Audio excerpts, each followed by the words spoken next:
90.93, there you go. So, and auto switches for AC, really cool. Pull that out, no buttons necessary. Switch to continuity. Hands down right there, that makes this worth buying. We got this smart digital multimeter from Kaiweets. Let's check it out.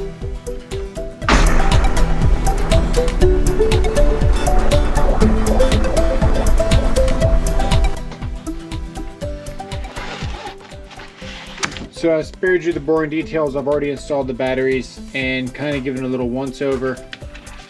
This thing actually has a case, almost like a phone. It has a ton of features. I'm going to tell you right now, this is not going to be the best if you do a lot of amperage. You got to read the amperage in series. But you'll see the first feature with this is auto functioning. This is a really cool feature because right now it's sensing voltage, AC and DC, ohms and continuity. What's really cool about this is that the ohms switches to continuity automatically when it senses low resistance. I'm going to show you that. It does have a flashlight. I think these guys are leading the industry in multimeter designs, and you're going to see a lot of copycats very soon. These guys make really cool looking products. I've got some of their other products and they are just as cool as this one. We're going to check these out here in a second. Get the leads out of here.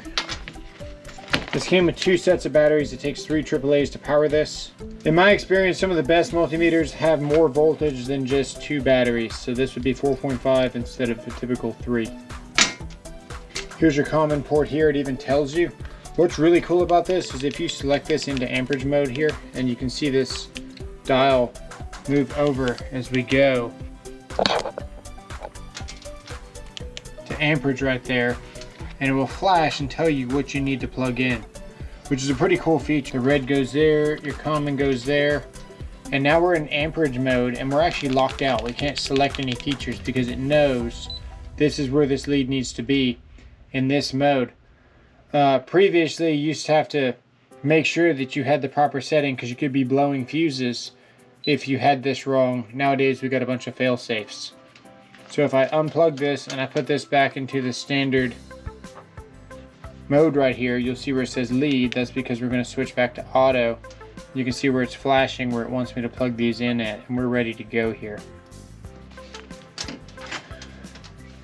So let's check out the continuity here. You'll see that at first it's not going to beep, and then it's going to click, and then it's going to realize that it wants continuity because it's auto sensing. And hear it beep. There you go. And if we were to measure across your body, where you can measure through your body, you can see that we're not getting a beep because there's enough resistance through our body to where this thing's not going to instantly beep.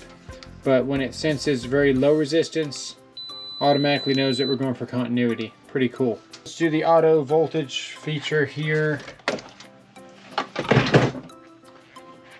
Plug this in here, and you look down here. So here we have 121 volts and 60 hertz right there. Now I'll show you how you read amperage in series. Let's see what we got. 0.16, there you go. So you can see we're in series here. I'm gonna pull that out. I'm actually completing the circuit right now. And that's what you do when you put something in series. This is essentially the multimeter is in line with the circuit, and it's able to read the current of the lamp. And what do you know, 0.15 right there. And on the live stream, we're going to show you how to use millivolts so you can sense loose connections. And we'll probably check out some other features with this multimeter, maybe capacitance on the live stream. All right, let's check out the volts on DC. So this is our power source. You'll see here that we have -13. Why is it -13? Because the leads are reversed. We'll reverse them here. And you'll see there that we have 13.93. There you go. So works on DC and auto switches automatically for AC. Really cool. Pull that out, no buttons necessary. Switch to continuity. Hands down right there, that makes this worth buying. But there's more. So we go here to our non-contact voltage, and we can pick up high and low when we get close. Here's low. As we roll the cable to find the hot, you'll see that we picked up on high. Okay, we're going to test a diode now. This is an LED, a light emitting diode. And we're just going to go here and here. You see the lights on, and you can see the operating voltage of this light is 2.6. You can see where it's dimmer, so we probably could go a higher voltage, but this is checking if the diode works or not, and clearly it does. If we go backwards, a diode is not supposed to let electricity through on both ways. That's why it's called a diode. It's literally has an arrow pointing, and it says it only goes this direction. So you can see here, this does not work, and this does work. So diodes are good. We also have a 47 ohm resistor here, so we can check the resistance here. We can go back to auto sense and we can check the resistance of this resistor here. So we got 46.4. If we switch to continuity, 46.4. So this is a 47 ohm resistor. That's within the range. Good to go.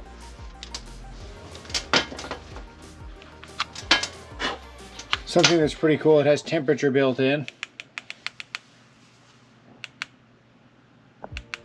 Right there you can see the ambient temperature is 75 degrees right there.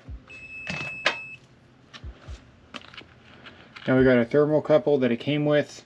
I can grab this. So you can see here as I hold this, the temperature is changing. If I let it go, it should drop. Yeah, there you go, 75. And then our ambient air was 75, as we could see. So this works pretty good.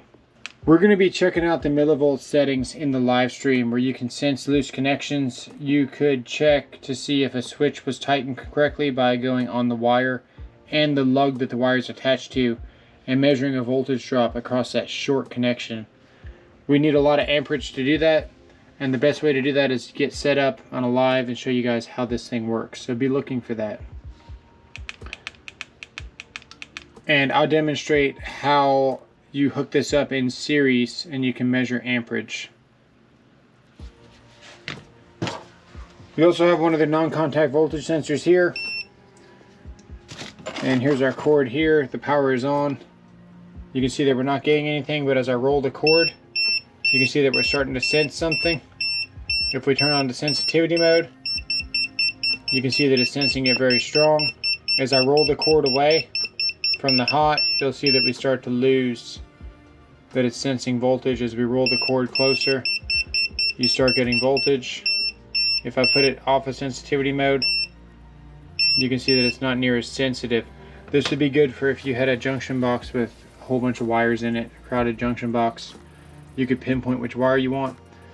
This is how I recommend using these. You would verify that you found the wire that you're interested in, you think that might be the one.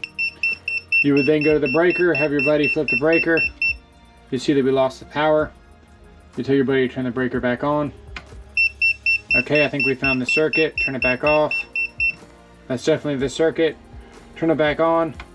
Put your multimeter on and verify that's the circuit that you're interested in using an actual multimeter, not one of these sticks. Never make this the last tool that you use before you touch something that was once energized or could potentially be energized. Do the Kaiweets thing. This thing's really cool. We're going to do another video about this in the future. It has an auto feature on it, just like this multimeter does, where it auto jumps to whatever you want it to do. It has frequency. It has capacitance. It has a diode tester. Go over here to this, and you see here that we have voltage. And then it's got automatic power off. Non-contact voltage sensor built in, which I think is going to display here and here. Let's see. Where auto. And that's pretty cool. Can it read through your body? Yes, it can.